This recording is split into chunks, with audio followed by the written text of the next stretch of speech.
యోబు యొక్క పరిస్థితి ఏంటో మనకు తెలుసు. అతడు కనుక్కున్నటువంటి 10 మంది పిల్లలు ఒక్కసారి చచ్చిపోయారు. సంపాదించుకున్న ఆస్తంతా ఒక్కసారి పోయింది.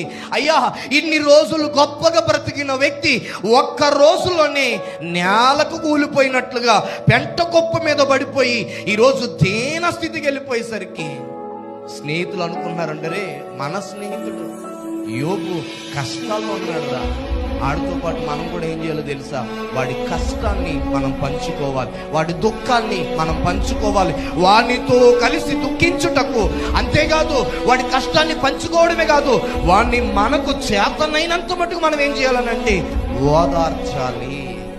ఈ ఆలోచన ఎవరికి ఉందనంటే యోబు యొక్క స్నేహితుడు ఉంది. తీరా వచ్చిన తర్వాత స్టోరీ వేరేలా మారిపోయింది.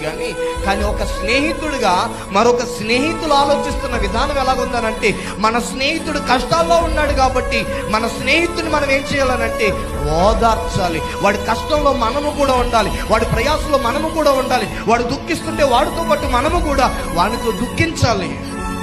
వాడి కష్టాన్ని మనం ఏం చేయాలనంటే పంచుకోవాలి. ఇలాంటి స్నేహమే బైబిల్లో ఉంటుంది, నిజమైన